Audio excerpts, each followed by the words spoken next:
Okay, magandang araw po mga kaibigan. Welcome po muli dito sa Sining Pilipinas na matutunghayan nyo sa ating Facebook at YouTube account. Ngayong araw, makakakwentuhan natin isa sa mga hinahanga kong artist lalo na pagdating sa assemblage. Isang profesor, teacher, guro. Marami pa tayong malalaman tungkol sa kanya maya-maya pagkatapos ng, kumbaga, during our interview. Hindi ko na patatagalin. Kasama ko po ngayon si Ma'am Melanie Libatique. Okay. Ma'am, pakilala po kayo. Ako po si Melanie or tawag ng mga kaibigan ko ay Nina. Nina po. So ma'am, kayo po ay isang guro. Tama po ba? Opo, nagsimula ako magturo ng mga preschoolers noon. Yun akong course, special ed. Yun. Tapos, Hanggang ngayon po, bumalik nagtuturo. ako sa school, nag-fine arts ako ulit. Kasi dahil nung unang panahon, hindi ako pinayagan mag-fine arts. Bakit daw? Kasi nga, Yung common sagot na walang pera sa art. No? So, nagturo muna ako ng 15 years, tapos bumalik ako sa school, nag-fine arts ako. So yung pagpa-fine arts, parang kahit anong gawin mo, no? Anong karera mo, babalik at babalik ka kung talagang hilig mo, no? Sa Kung tingin talagang ko po. passion mo, no? Sa tingin ko, babalikan mo siya. Kasi meron akong narinig na kwento, abogada. Well, mahilig siya sa arts, gusto niya magpinta, pero hindi niya magawa kasi abogada. Alam mo naman ang law, di ba? I mean, estudyante pa lang, wala nang tulugan halos yan eh. So, nung nag-retire, doon siya umariba. To the point na nag-exhibit Wow. siya. So, ibig sabihin, Galing. babalikan at babalikan mo yung singing dahil, Love mo siya. love mo siya, passion mo siya, Passion. or hinahanap talaga ng sistema ng katawan. Tama po. Di ba? So in your case, nag-fine arts tapos, So, after nung pagtuturo ko ng preschool, after 15 years, bumalik ako sa fine arts. Nag-enroll po ako ng fine arts. And tinapos ko for 4 years yung 4 na taon na degree in sculpture. So sculpture naman. Okay. Ma'am, eto nasa likod natin, mga magagandang piyesa. Ilan pa lang po sa mga gawa mo. Pwede mo kaming kwentuhan ng bakit ka, o paano ka umabot sa mga ganitong, ano ba tawag dito, assemblage? Opo. Okay. Paano ka umabot sa assemblage na mga, yung usual mong trabaho? Well, siguro po kasi ang orientation ko ay more on 3D. Dahil nung natapos ko nga po yung sculpture, so gusto ko tactile, mahawakan, and then gusto ko because ang background ko education, early childhood, special ed, gusto ko yung mga bata, pagpasok sa gallery or exhibit, nahawakan nila, ganito po. Yun. So pwede sila mag-interact po din sa trabaho. So 3D. So parang parang interactive. Yung interactive yung trabaho talaga. I remember nung sa isang English sa Artablado sa Antipolo, kinabahan kami kasi yung pyesa mo talaga pinaglalaroan literal ng mga bata. Parang catchy sa kanila, di ba? I mean, na-attract sila ron. Kung ka mapunta sa assemblage, ma'am, nag-sculpture ka, di ba? Yes. So, kumusta naman ang experience sa sculpture? Mostly siya, commission work. Mm. Commission work yun. So, kung may kaibigan ng interior designer, nagpapa-commission sila. Okay, ma'am, bigyan mo kami ng definition ng assemblage para sa ating mga manonood para kumbaga, mas maintindihan pa nila kung ano yung assemblage. Okay. Yung assemblage ko sa definition ko kung paano ko po ginagamit sa trabaho ko ay yung ikakabit ka ng mga 3D parts na pwedeng kahoy, pwedeng plastic, pwedeng galing po sa junk shop. And then, ina-arrange siya, pinakompose. Like ito, gagawa sa Nara plates. Ito po, toy. So, ina-assemble siya. Meron siyang composition. Meron siyang principles of design. Tapos, Yung maganda yung term na yung principles of design. principles of design. Meron siyang composition ng kulay, yung Narrative, balance, di ba? may kwento. Yes. Yun. May mga kwento yun. So, yung mga bata, yung mga viewer, ang target ko kasi yung mga bata na habang lumalaki sila, ma-expose sila sa art at ma-participate sila at saka ma-appreciate nila, mahawa ka nila. Yun, So parang talagang tactile. tactile, yes. May sound. Sensory, no? Sensory. Sensory. So, Kasi yun ang way na natututo yung mga bata to their senses. Balikan natin. Kailan mo na-discover na meron kang hilig or talent sa art? Well, yung ano ko po, yung mother ko kasi, graduate din siya ng Fine Arts noong 1960s. Tapos yung father ko naman po, architect. So, nagpipinta rin siya at saka nagagawa ng sculpture. So, habang lumalaki kami, exposed po ako dun sa mga artworks ng parents ko. So, dun po ako na-expose from my parents na both nag-art din. Artist din. Artist din. So, yung buong karera mo bilang artist or lalo na ng formative years mo sa art, meron ka bang naging inspirasyon bukod sa magulang mo? Mga art hero or influences? Duchamp. Okay. Si Sir Villuan sa Philippines. Sir Nestor? Sa abstraction. Yun. So, Kaibigan natin yan. Kaibigan nila Sir Dodo Di Feo. Tropa yan. yes, yun. So, mga sculptor. Well, Sir Bueva. Okay. Sa ngayon, yung ginagawa mo, ano ang nagda-drive o nagtutulak sa'yo para gumawa ng mga ganitong art? Kasi yung trabaho ko kasi, na-inform ko ng special ed, tapos ng psychology, at saka ng arts. So, in-incorporate ko po yung like this, yung theme na transcend or forgiveness or pain and sorrow. More on parang emotions ng tao na i-validate through the artwork. Like this, forgiveness. So, parang kwento ko na-evoke. Tapos gusto ko mag-examine sila na sarili nila if ever kung meron silang makikita sa artwork about the word. Yun nga, yun din yung isa sa napansin kung merong isa o dalawang words na kumaga prominent doon sa piyesa lagi. Gaya ng sinasabi mo kanina, part ng psychology. Yan, ayun, isa. Sige, pakita natin. Okay, yan ma'am. Ito, very, ano ba sabihin natin, sensitive, a bit sensitive. Revert.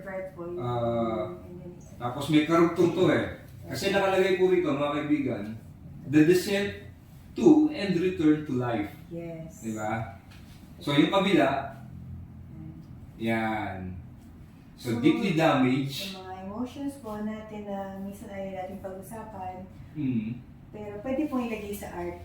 Na ilalabas. Na ilalabas po. Yung minsan hindi masabi, na ilalabas sa art. So, is it safe to say talaga na may healing power ang art? Sa tingin ko po, meron. Kasi pinaka-proseso minsan na nai-immerse ka, nakakalimutan mo yung problema mo. Pag nagpipinta ka, nananahe, nagkukulay, you get absorbed dun sa moment, sa proseso. Healing na rin po kasi siya. Proseso mismo, hindi yung output. The process pa lang, di ba? Parang nakakalma ka na ron, di ba? Parang ang laya mo, gawin mo lahat kung ano yung gusto mong gawin, di ba? Ilagay mo lahat yung gusto mong ilagay mo sa piyesa. Nakakalma ka na. Galing. Hanggang kailan mo ito balak gawin mo? Yung ganito. Well, hanggang kaya ko pa. Parang parang rock till you drop eh, no? Hanggang kaya, di ba? Wala naman po retirement sa art. Sa art, oo. Habang kaya mo pa. Habang i-inspire ka pa ng mga bata. Okay. Yun. Pag gumagawa ka mo, ano ang nauuna o anong tingin mo mas importante? Yung messaging o narrative o yung visual way? Well, sa assemblage kasi medyo meron tayong limitation kasi kung ano yung material na meron tayo. Kung ano yung available. Kung ano yung available. Ano yung naipon natin, di ba? So, pag-aaralan natin, yun ang paglalaroan natin. Parang from there, kung meron pa akong naiisip na idea, maghahanap ako ng word or mga images, magka-cut out or mag-print, tapos ipo-collage ko na lang po sa as background. Tapos lalagyan ko ng laruan kung relevant siya. Oo. Napansin ko nga, ang dami mong laruan sa bawat pyesa mo. Saan ka bumibili? Saan ang source mo? Sa source mo rin, sir. Isang source natin. Hindi. Kayo mga kaibigan, kasi ang assemblage art, usually, binubuo ng mga bagay-bagay na hindi naman related sa art eh. Di ba? Like itong mga toys na to, hindi naman siya pang art na, hindi siya ginawa para sa art. Ginawa siya para paglaruan. Pero dahil discarded na sila, di ba? They lost their kumbaga yung una, value nila as toy or anything, yung purpose nila as a toy, nawala na rin. Yung mga assemblage artists, binibigyan sila ng panibagong buhay sa pamamagitan ng art. Di ba? So, somehow, we are the hunters and gatherers, di ba? The keepers of the damned. Yes. Di ba? Yung mga keepers of the broken, parang ganon. Kasi, nababawasan natin yung basura. Imbis na mapunta sa landfill or basurahan pa, Sustainable. nakikita natin na nagagamit natin sa art. Yun po yung power ng assemblage art basically, di ba? So, kaya nakakatuwa. yung isang work na yun, kitang-kita talaga. Nawawala yung identity ng toy. Oo, kasi nga, nawawala na yung identity niya dahil yung sinasabi ko nga, lost and found. Lost and found. Na-lost niya na, nawala na yun na yung value niya as a toy, di ba? Na-find natin. Tapos we found it, di ba? Parang nakita natin uli siya, tayo ngayon yung magbibigay ng bagong buhay sa kanila. Kaya lost and found yan basically. Tapos yung viewer magbibigay ng meaning. Kanya-kanyang interpretation na rin, di ba? Yung mga nakakakita ng ating mga pyesa. Di ba? Basically, gano'n naman ang mga, kumbaga, viewer ng art eh. Meron silang sariling interpretation. Bukod doon sa narrative na gustong ipahayag din ng artist. Tama po yun. Which is good kasi nakikiliti mo yung utak ng viewer eh. Tama. Di ba? Parang, uy, pwede pala to. Pwede pala. Yung ang daming laruan ng anak ko, magawa nga. Di ba? Or, pwede pala yung gano'n.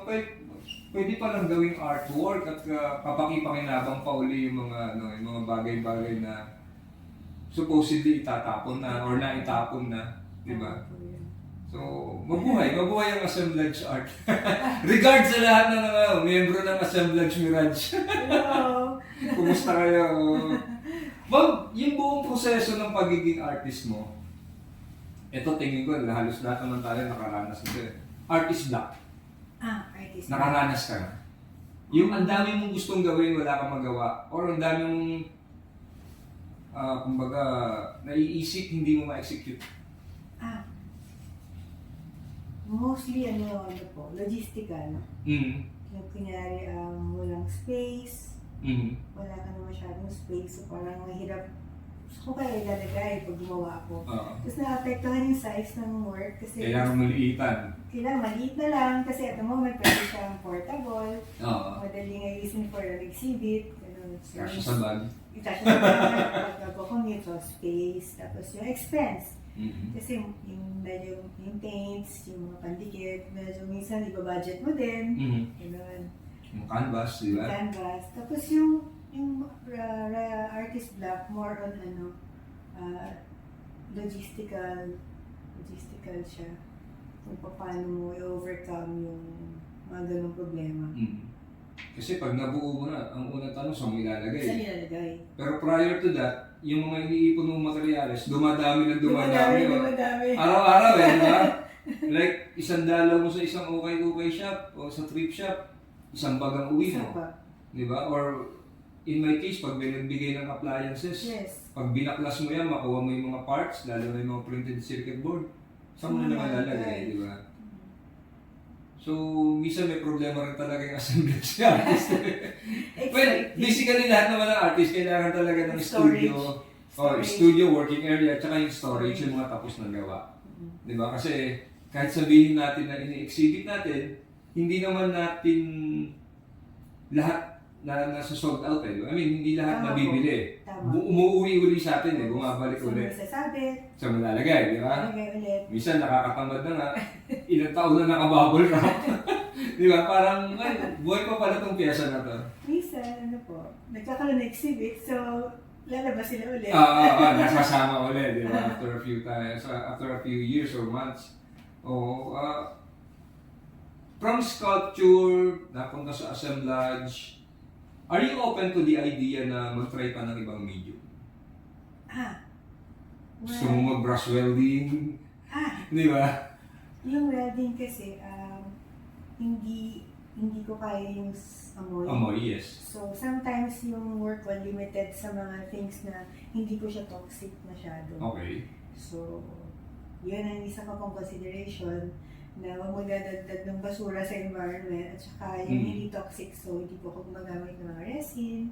Kasi hindi, unang-una, for my own health and sa mga kasama ko sa bahay. Yun po. Medyo may amoy kasi yung resin eh. No?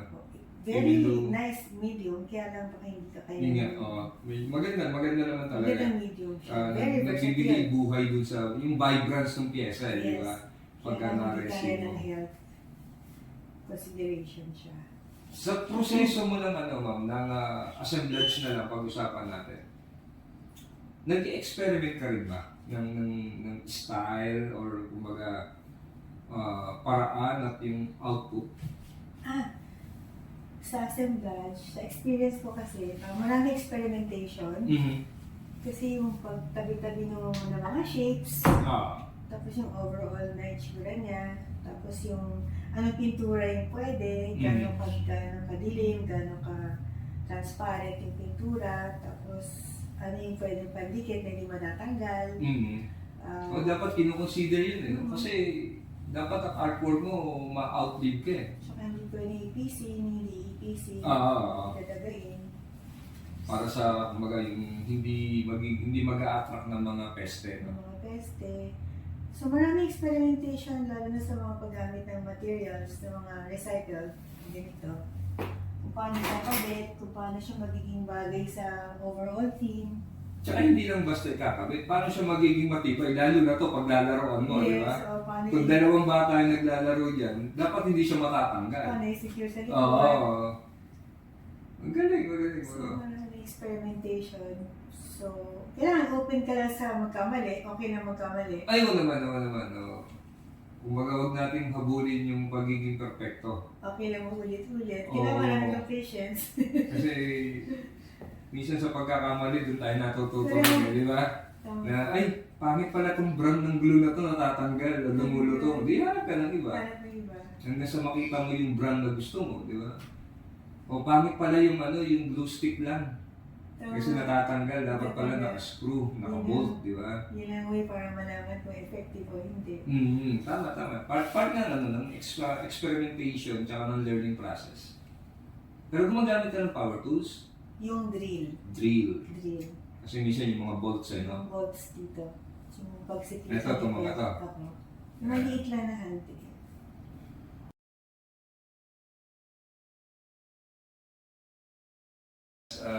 Isa sa mga tanong ko paano mo binabalanse yung personal na buhay at yung art? Personal meaning yung work, teaching? Parang life-work balance. Yan. Yeah. Well, mas priority ko ngayon yung paggawa ng artwork kasi for the longest time, nagtuturo lang ako. Parang gusto ko maghabol. So parang double time, double take. So kung pwede makapag-produce ng work at least one piece a week or every 2 weeks, mas maganda sana. Ganun. Though meron pa rin akong part-time work teaching. So kailangan mo talagang i-balance. So parang parang time management lang Time din. management. Time management talaga. Importante. Ma'am, isa sa mga tanong ko na kumbaga, wala namang tama at mali kasi definition mo to. Ano ang art para sa'yo? Okay.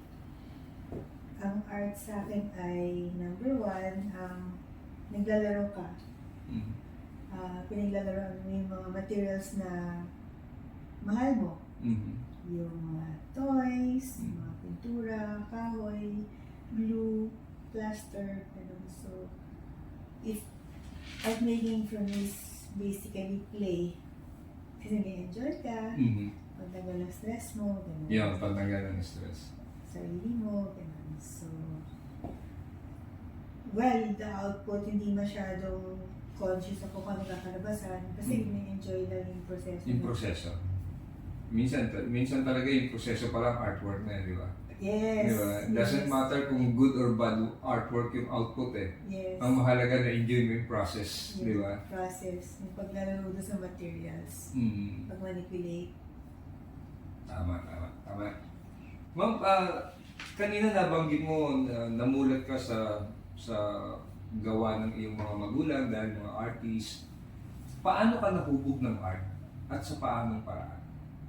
Nahubog. You mean, Na-shape, di ba? Nahulma. na-art. Sa Bisaya kasi yung hubog yung lasing. Di ba? Art. Okay.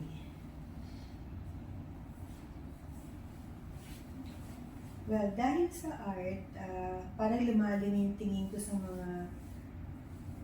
mga estudyante ko. Dahil kanya-kanya expression. Mm. Tapos, dahil sa art, may respeto mo kung saan sila nagagaling. Mm. Yung ugali, yung family background, yung likes and dislikes, yung skill level. Kasi dahil sa art, malalaman mo iba-iba yung skill level, interest, ganyan, na hindi sila pareho. Tsaka yung creativity dahil sa art, so lumalawak yung pananaw mo sa process. Mm. So, okay na magkamali, doon ka natututo. Mm. Tapos, experimentation is a part of play. So, kasama, I found that art has a lot of science. Hindi siya opposite ends ng pole.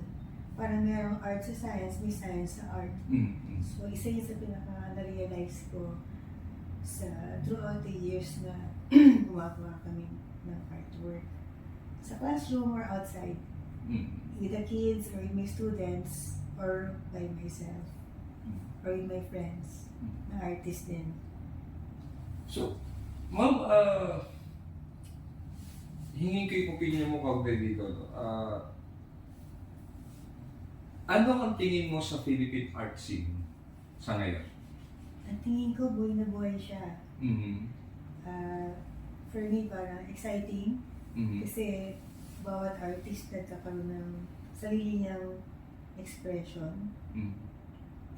And kung ano yung sa tingin niya sa art, ginagawa niya. Walang pakialaman.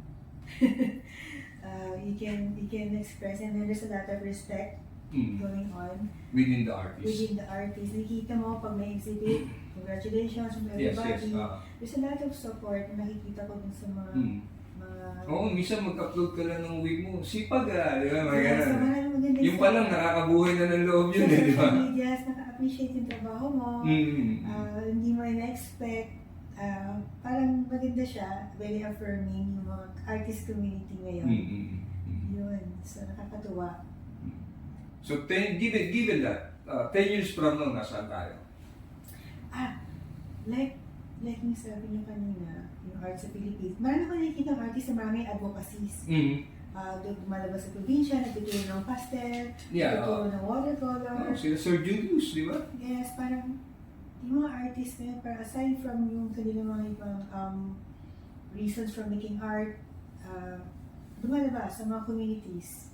Nagsusupport ng special children, ng environment, ng gender, ng elderly, animal welfare. Yung ibang artist, nagbibigay ng portions ng proceeds nila sa iba-ibang advocacies. Mga NGOs, ano? NGOs. Sa tingin ko, in 10 years, mas marami pang mga artists na gagawa nun, sharing their talents and then their time to the community. Tingin ko yun ang Are you saying na in 10 years time, mas magiging aware ang mga artists sa social responsibilities nila? Kasi, di ba, may mga tumutulong para sa advocacies yes, ng mga special children, ng mga sa environment, sa animal welfare, di ba, sa women's right, elderly. elderly, LGBTQIA+, di ba? Yes. Yes, like kahapon nakita ko merong inopen na mural making for the West Philippine Sea. Mm-hmm. So yung awareness ng participation ng artists sa environment, sa issues, even though it was already there before, parang mas lumalawak, kumakalat siya. Sa tingin ko yun yung parang direction. So, parang... Kasi yung fulfillment mo siguro as an artist, yes, tsaka yung lalabas ka talaga, walang choice. Yung, kumbaga, instinct mo na tumulong sa kapwa. Yes. O sa bayan, di ba? Yes. Parang ano yan innate naman na bahagi ng pagkatao natin, di ba? Parang automatic sa atin, di ba? Parang, sabi nga, no one's an island, di ba? Yes. Part of Parang the gano'n. community. Oo. Kaya meron tayong social responsibilities Right. bilang artist. Right. Diba? So tama naman, magtulungan tayo, kumbaga makilahok tayo sa mga aktibidad na may kinalaman sa kalikasan, di ba? Yes. Oo. Tapos ang art scene kasi parang ever-changing. Diba? Ever-changing, lalo ngayon meron ng AI, may mga Yes. modern art. Yes. How do you position yourself in an ever-changing art scene? Yung evolving yung art scene natin. Yeah, that's true. That AI. Well, I see it as a tool. Mm. As a tool for maybe research. Mm. Well, for the technology part, the 3D printing, Mm. making sculptures, Mm. kakatulong din yun sa mga design, industrial design, ganyan. So, we can use it as a tool and then it will evolve. Sa tingin ko, it's still the human mind that's creating the ideas. We just use it as a tool. Tayo pa rin nag-iisip, nag-create, and then it's just a tool. Na dapat gamitin ng maayos. Yes, yes. Ma'am, bilang artist, ano ang gusto mong iwang legacy sa art scene, sa Philippine art scene? Well, background ko kasi ay with teaching small kids, preschoolers before. I was with preschool for 15 years. So yung work ko, kikita niyo naman informed siya ng special ed, preschool ed, a little psychology, and that fine arts. So, I'd like to be part of, be remembered as like an artist that introduced art as a play for children, for expressing their emotions safely, no? Safely, Yes, parang safe space natin ng safe art. space ng art. They can express sadness and happiness through art or other feelings na hindi nila masabi. So they'll be more stable. So I was like a member of FinPlay, Association of Play Therapists sa Philippines. So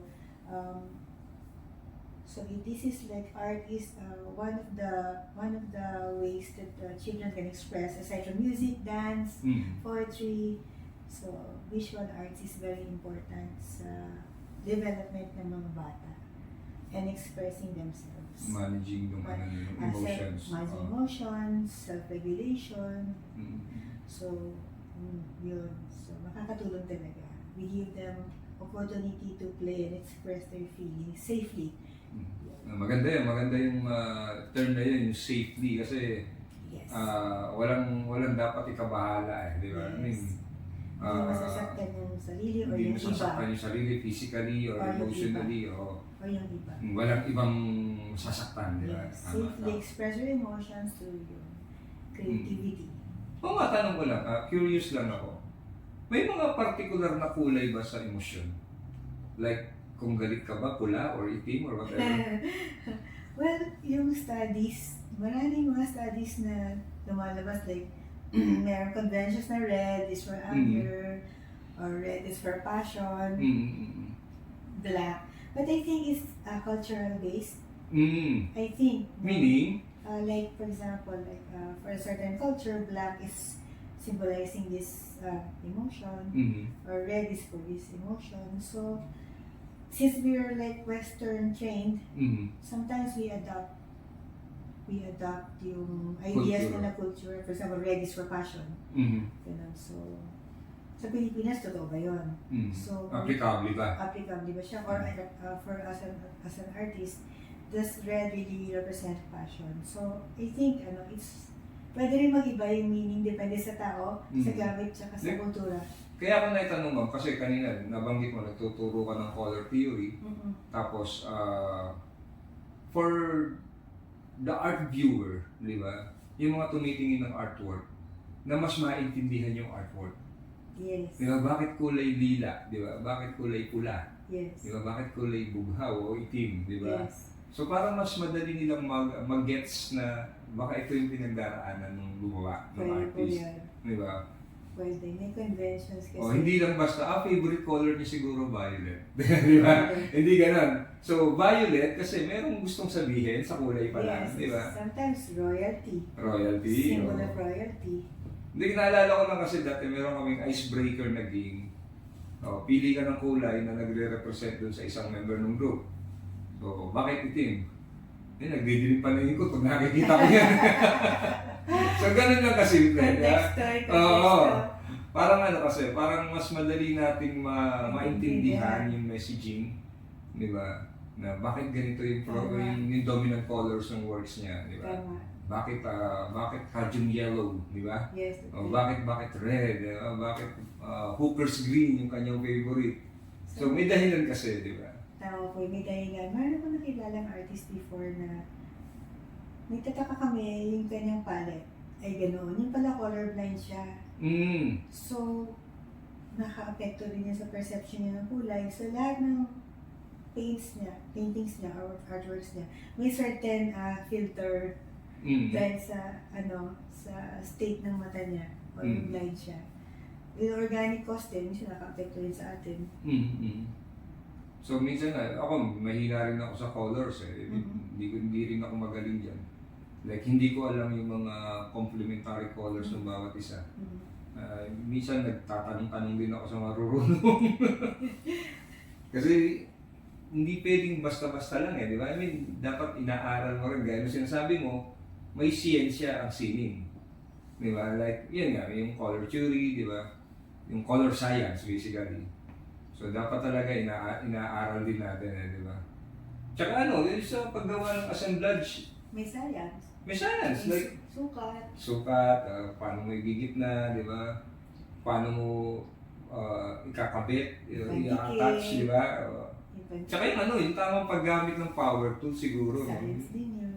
Safety din ng paggamit ng mga power tools. Oo po yun. Tsaka, tawag dito?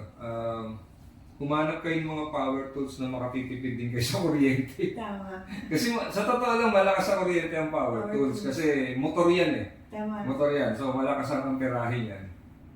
Pero ngayon kasi, yun yung mura, yung mga may wire. Yes. Yung may cordon. Kasi, dinidispose na siya ng mga manufacturer. Oh. Kasi di baterya na yung uso. Oh. So, kahit yung kasi kaya mas mura na siya, like 50% off, di ba? Wow.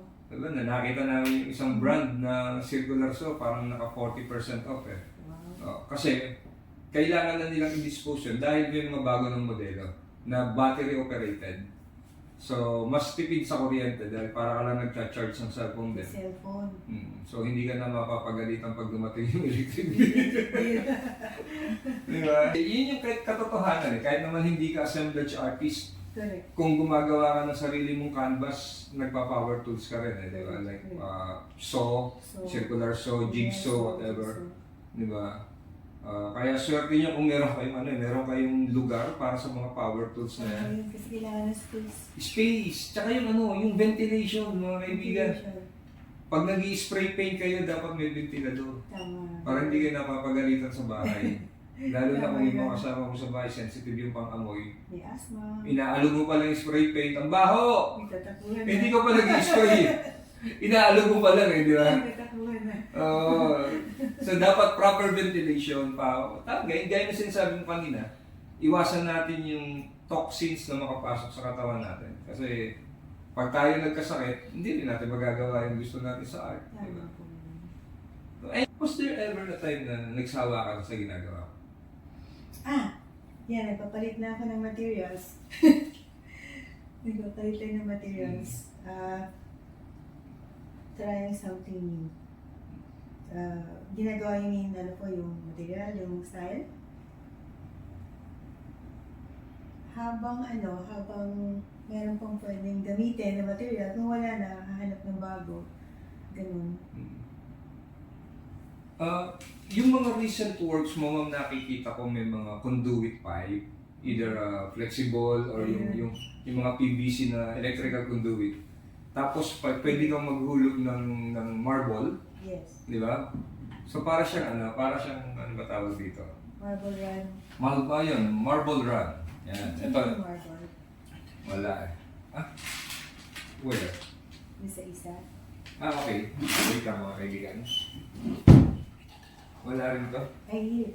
Thank you. Ayan. Ayan. So eto mga kaibigan, yung mga latest na gawa ni Ma'am Melanie. Yan. Pwede kang maghulog ng Holland, Jolland, di ba? Tapos babagsak siya rito sa, alam ko kapag ka ng spray paint eh. Yeah. Di ba? so imbis na itapon, nagagamit pa talaga, di ba? Ito yung mga part na to. Ito yung flexible electrical conduit, yung kulay orange basically.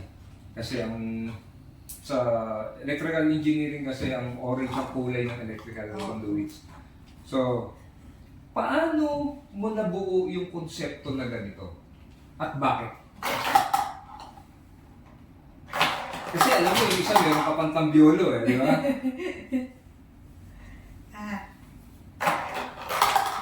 Hindi lang, maglalaro lang ako. Hindi ko alam kung meron nakikinig na may generation pa ng Sesame Street. Kasi nung time naman, meron Sesame Street na programa.